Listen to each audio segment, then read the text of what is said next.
people with mental illness on their road to recovery. Last year, we revamped our vocational program and the clients were quick to jump on board. We developed 3 separate business ventures: the bicycle recycle program, the garden projects, and the farmers markets, where our clients were able to showcase their works of art at the farmers market. Today you will meet Rob, who initiated our bicycle recycle program by refurbishing donated bicycles from people in the community and giving them to people who could not afford one on their own. We're hoping to expand this venture to rent to local tourists and also to promote cycling as a clean air alternative form of transportation. You will also meet Jimmy and Dennis, who are busy recycling donated wooden pallets and turning them into garden planters, shelves, and boxes for use throughout the city. Some of these planters will have flowers in them, but most will have vegetables that will promote affordable and healthy eating. This effective use of green space will help give back to the local food bank and others to provide them with fresh vegetables and herbs. You will also meet Dawn, Al, and Robin, who have used their creative skills to produce and showcase their artistic works and develop their business skills. They are regular features at the area farmers markets last summer and fall. This is just a small sample of how people with mental illness are giving back to their communities in a positive way. These clients have overcome adversities and great obstacles to produce something they never thought they could. So come with me to meet them and let's see what they're up to.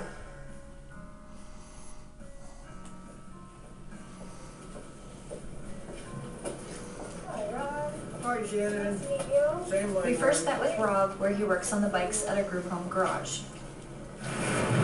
And this is where the magic happens. Fully shot out.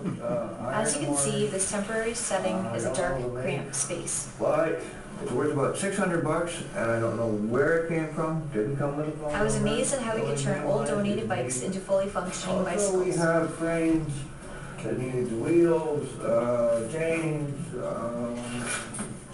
seats, saddles. Already, the space is too small for the venture to expand. Someone would like to drop them off.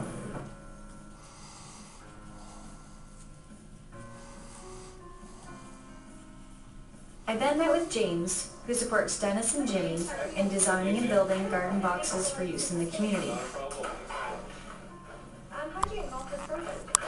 About 6 years ago I started working. James generously donated the use of his tools and garage for the construction of these boxes. I hired like 6 people during the winter. So the skids that we're using to build the flower boxes. The challenge they face is having a space to store the donated wooden pallets, tools to build their merchandise, and a safe work area for them to continue to develop this My business. skills in a lot of ways.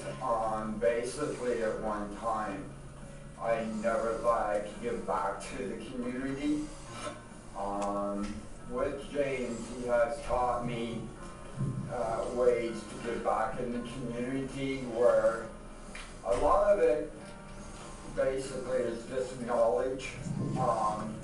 Prime example, when we were building the boxes, I really don't have a lot of knowledge in saws. I don't have knowledge in measurements.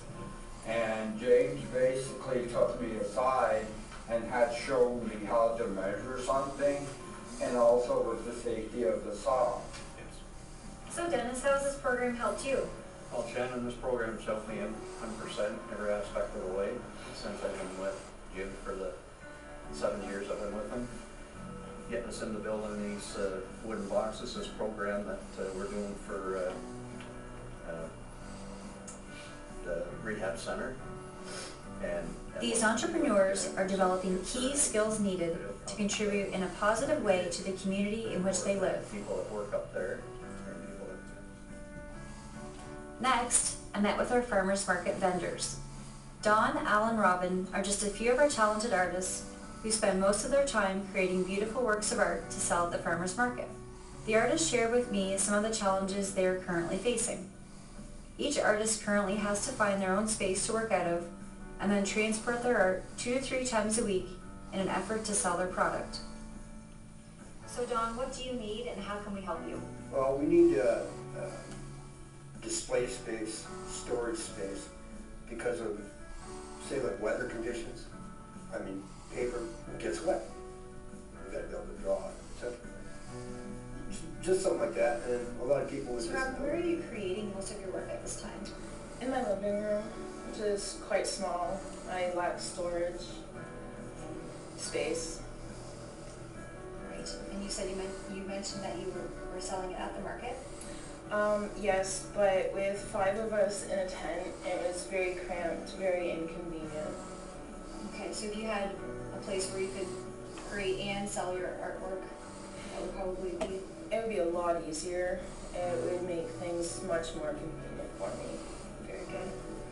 Now, Al, Yeah. you said you created your work and you sold it at the market this summer? Yes, but space is a big problem. We need space. It would be better if we get a place inside. I think we'd all be happier. Okay, so what we need here is space.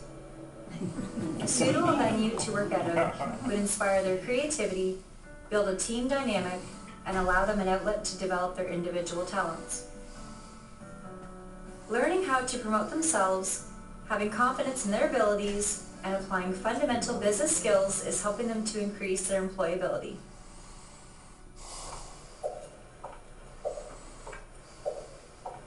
So, how can you help? The success of this enterprise depends on